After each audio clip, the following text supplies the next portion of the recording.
행복이 먼저다. 구독 버튼 잊지 마세요.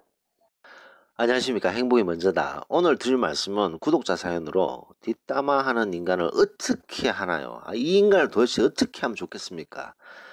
라는 제목으로 몇 말씀 나누도록 하겠습니다. 뒷담화. 참 안 좋은 거죠.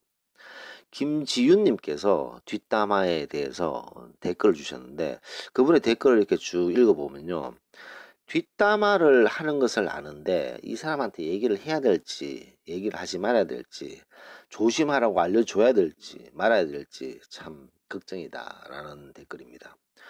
이 사람이 분명히 뒷담화를 하긴 하는데 그 구체적인 내용은 잘 모르지만 뒷담화를 하는 것은 알고 있고 이 뒷담화를 하는 사람을 보면 남에 대해서 관심이 많고 남을 쉽게 판단하고 평가하고 남 말하는 것을 좋아하고 누구나 뒷담화를 하면서 살지만 유독 자신이 옳다라는 생각에 빠져서 남을 판단 평가하는 사람이 있다.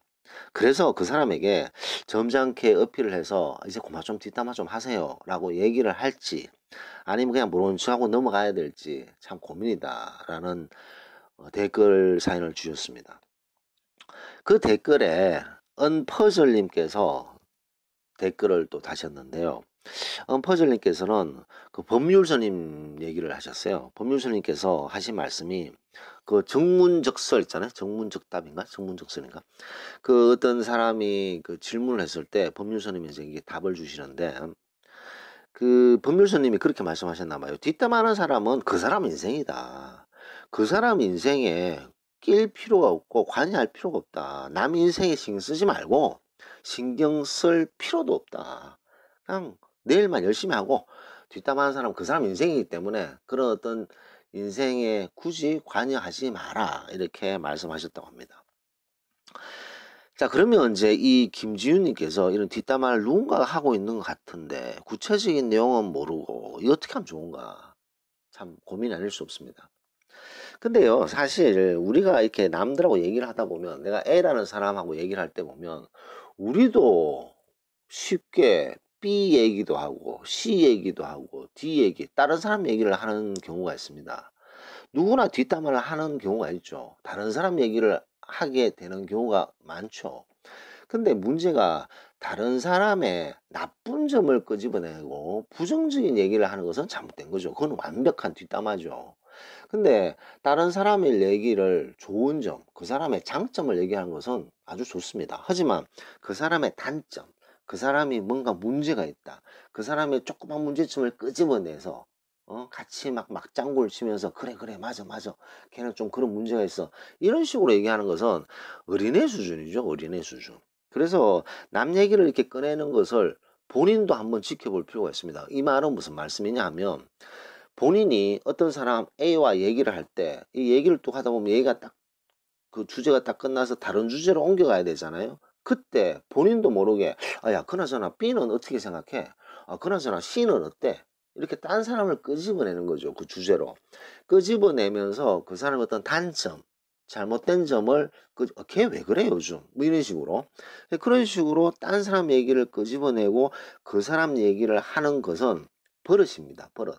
아주 잘못된 버릇인 거죠. 그래서 본인도 이런 잘못을 하고 있는지에 대해서 생각해 볼 필요가 있습니다. 왜냐면요. 이것이 버릇이 되어 있고 습관이 되어 있는 사람은 본인이 남의 뒷담화를 하고 있다는 것도 모르면서 얘기를 해요. 모르면서 막 얘기를 하는 거죠. 그러면서 이제 안전장치도 달죠. 이런 얘기를 하면 안 되는데 이러면서 얘기를 꺼내는 거죠.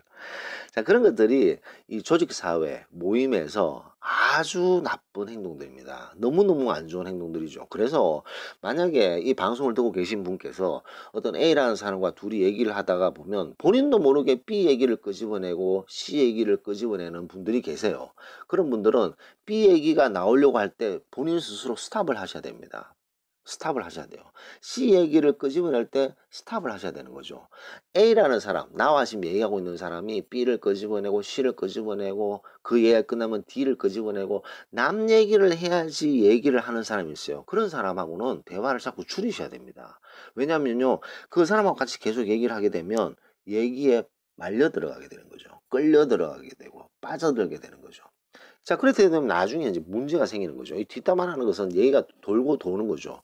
돌고 돌면서 나중에는 문제를 뻥 일으키게 됩니다.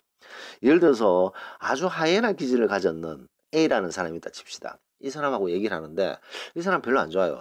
그래서 이 사람이 있는데 이 A라는 사람이 B 얘기를 막 해요. B 욕을 막 합니다. 그래서 뭐 그렇게 맞장구를 쳤다 칩시다. 맞장구를 막 치면요. 이 A라는 사람이 다른 사람한테 가서 우리가 그 B 욕을 했는 것처럼 얘기를 해요. 좀 이게 얘기가 좀 복잡한가요? 그러니까 본인이 먼저 얘기를 꺼내고 부정적인 얘기를 B에 대한 부정적인 얘기를 하고 부정적인 얘기와 단점에 B에 대한 단점을 우리한테 막 얘기를 했어요. 그래서 우리 맞장구를 쳤어요.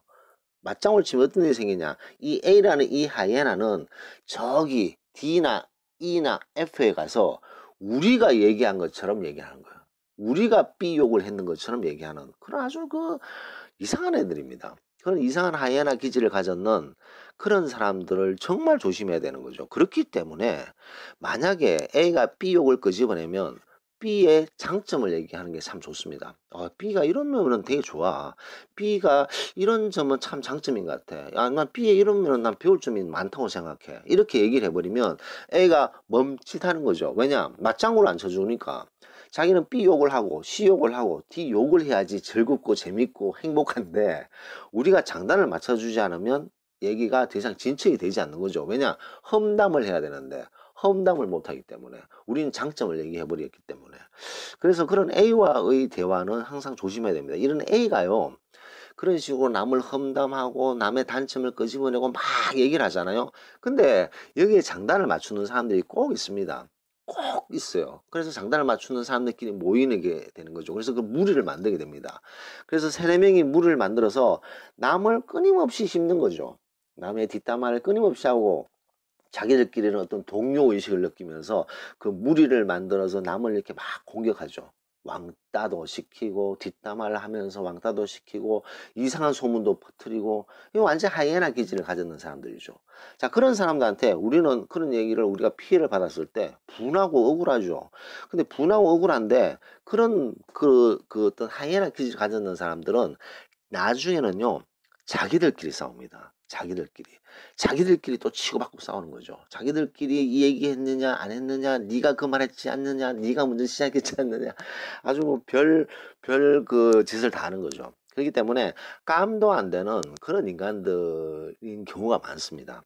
그 남 욕하고 뒤에서 남의 그 험담을 찾아내고 아무것도 아닌 것을 크게 만들어서 이상한 소문을 만들고 그런 깜도 안 되는 인간들에게 우리는 손에 피를 묻힐 필요가 조금도 없는 거죠. 그런 인간들은 스스로 무너지게 돼 있어요. 그리고 시간이 지나면 그런 인간들은 서서히 고립되는 그런 것을 볼 수가 있습니다. 자기들끼리 아웅아웅 하다가 결국은 자기들끼리 치고받고 싸우는 거죠.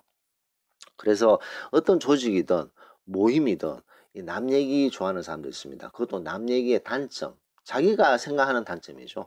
단점, 어떤 문제점 이런 것들을 끄집어내서 꼭 그것을 얘기를 해야지만 즐겁고 막 얘기가 해피해지는 것처럼 느껴지는 그런 사람들은 정말 조심해야 되지 않을까 생각됩니다. 그래서 다시 김지윤님의 그 댓글 사연으로 돌아가서 이렇게 누군가 뒷담화를 하는 것 같다. 뒷담화를 하는 것 같은데 구체적인 내용을 모른다. 구체적인 내용을 모르는 상태에서 그래도 점잖게 가서 어필을 해야 될지 아니면 모른 척하고 넘어가야 될지 모르겠다. 이런 질문을 하셨는데요. 사실 그 뒷담화를 하는 사람들이 무슨 얘기들이 구체적인 내용도 지금 잘 모르시는 상태고 뒷담화를 하는 것 같은데 내가 점잖게 어필을 할 것인지 어필을 한다고 이 바뀔 인간들이 절대로 아닙니다. 그래서 저는 항상 말씀드리는 것이 부당한 대우를 하고 말도 안 되는 그런 그 어떤 갑질을 하는 사람에게는 우리가 분명히 목소리를 높여야 되는 거죠. 목소리를 높여야 되는데 이 뒷담하고 이런 거는 우리가 뭐 증거가 없잖아요. 자, 예를 들어서 상사가 나한테 갑질하고 나에게 큰 소리를 친다. 나에게 부당한 대우를 한다. 그때 우리가 단호하게 그 자리에서 얘기를 해야 됩니다. 이건 좀 부당한 것 같습니다. 이렇게 얘기하시는 것은 행동이 너무 지나치시다고 생각됩니다.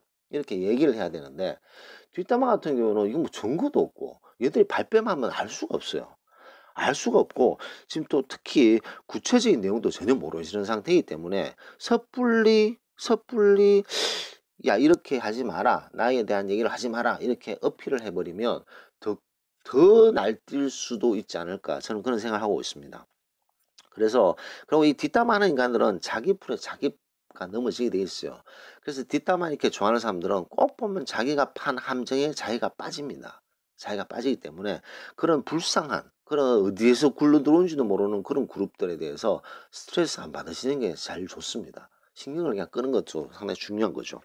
그래서 모른 척하고 넘어가는 것, 뭐 이것이 정답이 아닌가 저는 생각됩니다. 왜냐, 뭐 그만한 가치가 없는 것들이죠. 왜냐하면 그 사람들은 무조건 남 얘기, 남의 어떤 잘못, 남의 어떤 그런 문제점을 끄집어내서 얘기하는 것이 그 사람들의 살아가는 원동력이기 때문에, 그런 인간들은 하지 마라 그래서 안 할 리가 없어요. 그 사람들은 평생 그렇게 남 욕을 하고 남의 문제점을 끄집어내고 얘기하고, 집에 가서도 가족끼리 또 박 터지게 남 욕을 하고, 그렇다 보니까 거기에서 배웠는 그 자식들도 똑같이 계속 그 짓을 하는 거죠. 그래서 그런 어떤 어디서 굴러 들어온지도 모르는 그런 하이에나 그룹들이 우리나라에 곳곳에 박혀 있다는 안타까운 일은 우리가 참 안타깝습니다. 그런 인간들에게 우리가 굳이 손에 피를 묻힐 필요는 없다라는 말씀을 드리면서 녹음을 마치도록 하겠습니다. 감사합니다.